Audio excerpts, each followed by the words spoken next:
వారం రోజుల నుంచి కూడా ఇవి జరుగుతూనే ఉన్నాయి. కానీ మన భారత రక్షణ శాఖ నుంచి మనకు అంటున్న సమాచారం ఏంటంటే అటువంటి ప్రయత్నాలన్నింటినీ కూడా మనం తిప్పికొట్టాం. ఒకళ్ళిద్దరిని కూడా పట్టుకున్నారు. పట్టుకున్న వార్తలు కూడా వచ్చాయి. వాళ్ళందరినీ కూడా నిర్బంధంలో తీసుకున్నారు. వాళ్ళని ఇప్పుడు ఉన్నారు.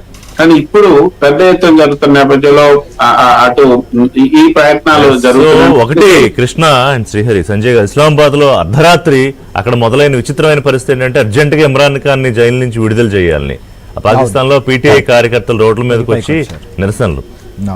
ఇస్లామాబాద్ లో ఇమ్రాన్ ఖాన్ మద్దతుదారులు అంటే ఓవైపు ఇక్కడ భారత్ నుంచి వస్తున్న త్రివిధ దళాల నుంచి వస్తున్న ఈ ముప్పేట దాడిని ఎదుర్కోవాలా, అలాగే ఆల్రెడీ మనం వెళ్ళిపోయాం అక్కడ వాళ్ళ గొంతు పట్టుకోవడానికి ఆల్రెడీ రెడీగా ఉన్నాం. అంటే కొంచెం వెనక్కి తగ్గితే కనీసం ఆ ప్రాణం నిలబడుతుంది, లేకపోతే అది ఎటు నుంచి ఎటన్నా వెళ్ళిపోవచ్చు.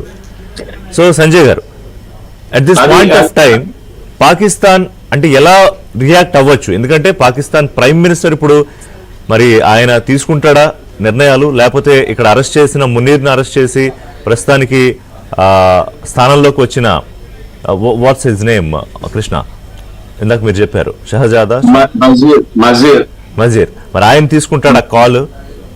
పొద్దున్నే అయ్యేటప్పటికి ముందు అంతర్యుద్ధంతోనే ఏదో జరిగేలా కనిపిస్తుంది పాకిస్తాన్ లో. ఓ పక్క నుంచి ఆ బలూచిస్తాన్ వాళ్ళు విరుచుకుపడుతున్నారు. వేచి చూద్దామండి. ఎందుకంటే నిజంగా కనుక మునీర్ ని పక్కన పెడితే కనుక ఇమ్రాన్ ఖాన్ బయటకు వస్తాడు. ఇమ్రాన్ ఖాన్ ఇందాక మనం అనుకున్నట్టు ఇమ్రాన్ ఖాన్ బయటకు రాలేదంటే మునీరే ఒక అరేంజ్మెంట్ చేసుకున్నట్టు తెలుస్తుందండి.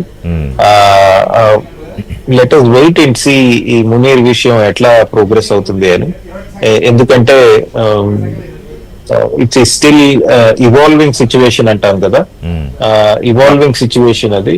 అండ్ పాకిస్తాన్ లో మనం చూస్తూనే ఉన్నాం, ఎప్పుడైతే పవర్ షిఫ్ట్ ఇలా అవుతుందో, లాస్ట్ టైం మనం చూసాం ముషారఫ్ ఎలా అయితే ఆయన అధికారంలో తీసేసుకున్నప్పుడు ఉన్న నవాజ్ షరీఫ్ ని పక్కన పెట్టి, అటువంటి తరుణంలో ఫస్ట్ చేసేది ఏంటంటే వాళ్ళు మీడియా హౌసెస్ ని కంట్రోల్ చేస్తారు, స్టేట్ టెలివిజన్స్ ని కంట్రోల్ చేస్తారు, అలానే మేజర్ ఇన్ఫ్రాస్ట్రక్చర్ ఫెసిలిటీస్ ని కంట్రోల్ చేస్తారు. సో మునీర్ ని తీసే ప్రక్రియలో ఇవన్నీ జరిగాయా లేదా అని కూడా మనం నిర్ధారించుకోవాలండి. జరగలేదు అంటే ఏం జరుగుతోందో కూడా మనం ఆలోచించాలి. ఎందుకంటే ఒక మిలిటరీ కు అంటే విత్ ఇన్ ద మిలిటరీ ఇంకో కు నడుస్తుంది అంటే చాలా బయటకి కనపడేవి కూడా చాలా ఉంటాయి.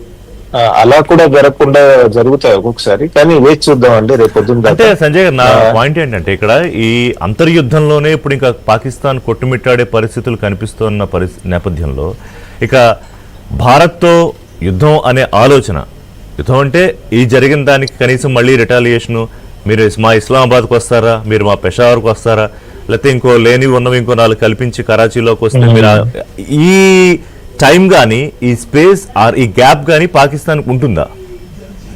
నా ఉద్దేశంలో అంతర్యుద్ధం అంటే with in the Pakistan military కనుక ఈ సమయంలో మిలిటరీ కు జరిగితే 2 విధాలైనటువంటి పరిణామాలు ఉంటాయండి. ఒకటి మునీర్ ని తీసేసి ఎలాగో అలా భారత్ తో సర్దుకుని చిన్న అగ్రిమెంట్ చేసుకుని ఇదిగో మనం గెలిచాం, అదే మనం గెలిచామని ఏదో చిన్న బాంబు దాడి చూపించి దీంతో మనం ఆపేస్తున్నామని డిక్లేర్ చేసేయటం అండి. లేదా ఇంకా డేంజరస్ పరిణామం ఏంటంటే ఆర్మీలో కొంతమంది